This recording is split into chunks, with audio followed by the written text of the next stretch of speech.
Bro, tahu gak sih istilah cewek yang standar TikTok yang sering seliweran di media sosial? Ini nih, standar kecantikan gak realistis dan sering bikin stres. Kebanyakan cewek-cewek itu ngikutin filter editan dan konten yang ada di TikTok. Hasilnya banyak banget yang jadi gak pede sama penampilannya sendiri, cuma buat ngejar standar yang gak masuk akal. Standar kecantikan di TikTok tuh udah jadi norma sosial dan estetika yang meracuni. Standar ini ngaruh banget loh ke gimana orang ngelihat kecantikan, popularitas, dan kesuksesan. Yang lebih parahnya lagi tuh, di TikTok sering banget ada konten yang ngomongin standar buat pasangan. Kebanyakan kontennya punya sudut pandang dari cewek yang nentuin standar buat cowoknya. Jadi TikTok udah nentuin tuh gimana standar pasangan kita yang seharusnya.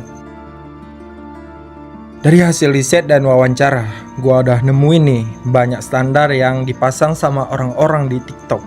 Kadang nggak masuk akal sih menurut gua. Malah ada yang konyol, berbahaya. Standar-standar ini ditekan mentah-mentah sama banyak pengguna. Contohnya ada standar yang bilang ciri-ciri typing ganteng lah. Bayangin nih, ngetik aja bisa dibilang ganteng atau enggak. Malah bisa jadi red flag kalau nggak cocok. Kalau boleh berandai-andai nih, standar lain yang nggak masuk akal tuh kayak berharap punya pasangan yang sempurna mungkin, bisa kasih uang bulanan dengan nominal fantastis, atau bahkan punya fisik kayak idol-idol K-pop gitu. Standar ini dipakai untuk nyari atau udah punya pasangan. Kalau belum punya mungkin bisa susah nyari pasangannya ya.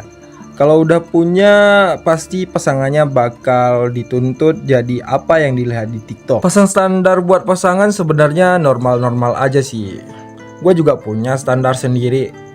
Tapi nggak pas lah kalau kita ngikutin standar orang lain yang belum tentu cocok sama kita kan. Kadang kita terlalu demanding dalam nentuin pasangan kita. Sampai lupa kalau kita juga butuh ningkatin value dalam hidup kita biar layak dapat pasangan yang lebih baik. Terlalu fokus minta lah, sampai lupa kalau ada yang harus dikasih. Berharap dapat pasangan miliarder tapi diri sendiri cuman hobi rebahan, ya nggak layak lah kan.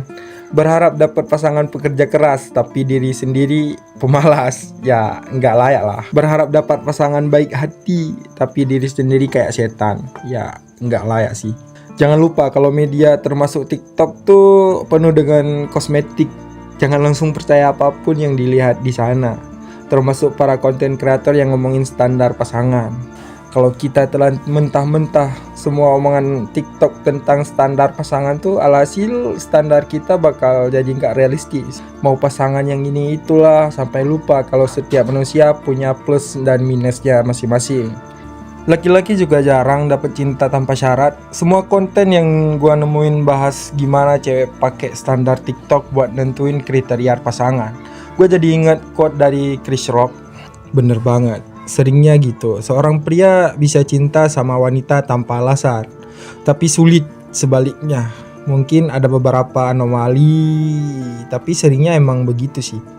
Contohnya, pria bisa cinta sama wanita yang miskin dan nganggur, tapi hal sebaliknya jarang banget terjadi. Wanita miskin dan nganggur pun mungkin berharap dapat suami mapan buat ngangkat derajat dirinya dan keluarganya. Gua nggak bilang ini bisa digeneralisir ya. Pria mau kondo yang tanpa malu minta uang ke cewek juga banyak. Tapi di sini gue mau fokus ke cewek yang pakai standar TikTok buat nyari pasangannya lah. Dari dulu pria seolah-olah dituntut buat ngasih effort yang lebih buat cewek. Hal ini tampaknya jadi standar dan dianggap wajar. Gue sendiri nggak keberatan karena memang itu salah satu resiko jadi pria. Tapi kalau tuntunannya berlebihan, tentu bakal memberantakan para pihak pria.